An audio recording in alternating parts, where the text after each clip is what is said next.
Ex cheated on me and falsely accused me of RP, so I exposed her to everyone she knew.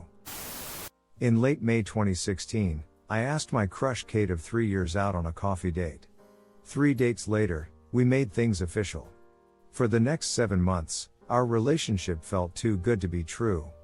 We clicked on so many interests, so we hardly ever disagreed on anything. We were very open with each other, which led to an incredible time life. We both had good jobs, so we had money to spoil one another, and our families were both enthusiastic about our relationship. In January 2017, I was accepted into my country's Armed Forces Reserve program as a combat engineer.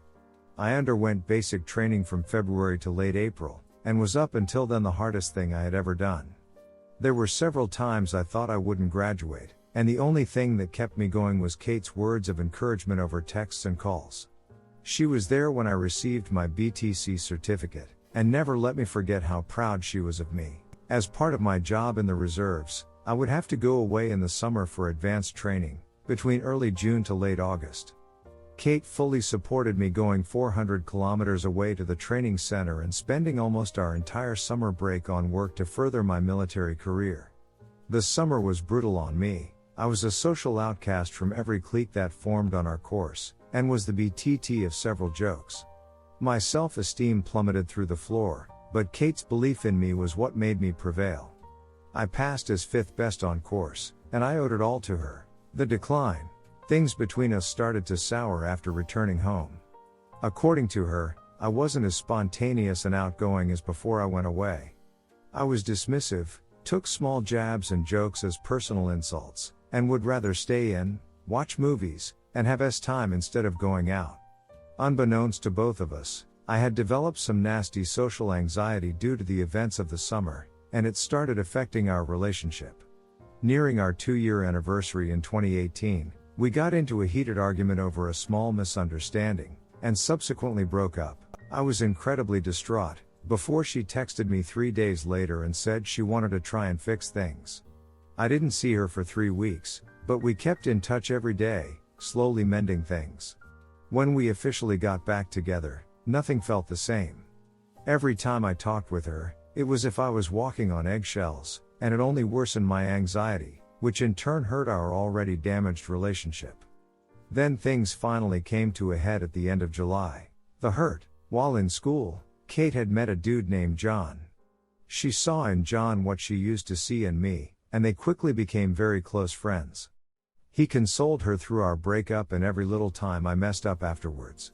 For the record, I knew of John, but never thought Kate would ever do anything with him. One night after work, we had planned for me to stay the night at Kate's place. I arrived to see the two of them chilling on the living room couch. Kate said that John had dropped by for a spontaneous visit, and he was just leaving. After John left, she became cold and distant. I slowly accepted that our relationship was dead, and asked her how things were between us. She echoed my thoughts, and we agreed to break up the next day. She said I could stay the night one last time, seeing how it was late and she was still worryful of me. From there on until she fell asleep, Kate became uncharacteristically glued to and protective of her phone. In the past, she wouldn't care if I had glanced over to catch her and her friends texting about whatever, but now she did her best to hide the screen from me. I asked her about it, and she said it was private stuff, which only raised more questions. After she fell asleep, curiosity got the better of me. I unlocked her phone, I knew her passcode and found hundreds of messages between her and John. Messages about how she was now single, how exciting it was that they could now be a couple in public, and laughing at me about every little thing I did.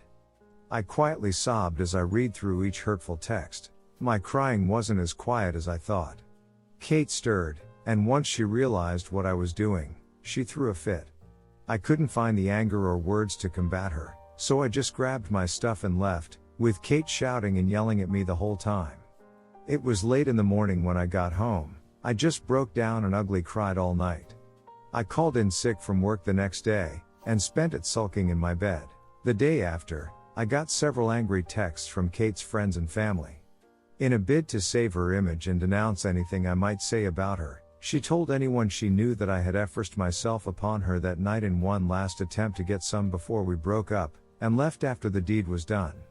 Though what I had done was scarring, she refused to press charges because she didn't want to make a circus of her life in court and was the bigger person by doing so. I spent the next few months in fear that her allegation would have me discharged from the army and my image forever tarnished, but nothing ever happened. The revenge. 5 months afterwards, Kate DM'd me. After pleasantries, she basically apologized for the whole thing, and actually admitted to faking it, though she would never publicly admit it to save her own reputation, my image. Be damned. This angered me, but I kept cool. I screenshot the texts and continued talking with her. Over the next 3 months, she entered into a cycle of events as follows. Complain about a current life situation, usually about John screwing up in their relationship in one way or another, and asking for advice. Lamenting our relationship, how I never screwed up like John did, how she wished we could go back to the way things were, blah blah blah. Ignoring me because John finally pulled his head out of his ass, did some huge romantic gesture, and saved their relationship. Going on a smear campaign on social media about our relationship, employing her friends for help, knowing in full that I would see it all, and trying to bait me into an argument. It would work. She would try to turn the argument around and paint me as the bad guy, and then block me for about a month, before repeating the cycle. This happened 3 times like clockwork, and always left me burnt out and broken, but a part of me wanted it to happen. Each time it did, I took screenshots of every damning thing she said. I had a full SD card of everything I compiled before I finally decided it was time. Making several picture copies of the worst text messages I caught, I bought several manila envelopes and mailed them to everyone I thought would matter to Kate, her parents, grandparents, extended family she was super close with, best friends, work boss, co-workers, teachers, whoever I could find a mailing address for. I made sure that anyone getting the envelope would know that the texts were between me and Kate, and sent them off. Within 3 weeks, I got results. Some of the people who messaged me to shame and insult me before now apologized for their words. My favorite was from her own parents, who went on to say that they were deeply sorry about their daughter's behavior, how they raised her to be better than how she acted, and to please not pursue any legal actions. The thought had crossed my mind, but I didn't have the money nor the mental fortitude to fight a legal battle. I told them I'd think about it, and that they'd be the first to know besides Kate if I did. Kate sent me some texts as well, with things like, how could you betray my trust like that, or you ruined my life, you bastard. I didn't reply, I just read every angry text that flew in with a satisfied grin and then blocked her when they stopped. I never fully found out how badly her life was affected by my revenge, but I do know that she dropped out of school and no longer has a job. I hope John was worth it. Edit. Thank you all so much for the kind words of support. A lot of people have been worrying about my mental state, so I thought I'd relieve those worries. I've been seeing a therapist for 3 months now, and have made significant progress. I can't begin to explain how much I owe her for helping me regain some semblance of normalcy in my life. Redditors' reactions. Redditor 1, Kate sent me some texts as well, with things like, how could you betray my trust like that, after she falsely accused you of rape? Does she have a room temperature IQ? Op answer, a lot of messages had confidential stuff in them that I promised not to share, man shrugging. Redditor 2, don't stop when you're tired, stop when you're done. Redditor 3, you should see if it's still possible to press charges. As a RP survivor, I absolutely loathe like burning bile even thinking of it. Scumbags who fake sexual assault. The emotional turmoil she put you though deserved a lot more revenge than you gave her. I hope you're okay, Op. Sending lots of well wishes. Op answer, thank you, it means a lot. I have considered legal action numerous times, but my country's judicial system sucks. It would be a while before justice got dished out, and I don't have the money or the mentality to go through with it. I hope your life has returned to some semblance of normality. I can't imagine being a victim during a time where such crime has been downplayed due to a number of false claims used as weapons. Best wishes to you, Heart. Redditor 4, play stupid games, win stupid prizes BTCH. Edit, Katie, not you Op. Just to make that clear. Redditor 5, damn, that chick is something else. She screwed you over but you're the bad guy when you pointed it out. Redditor 6, solid revenge man. I hope you've finally found some closure and can move forward with your life. Op answer, to a point, I have. It's been a few good months since it all ended.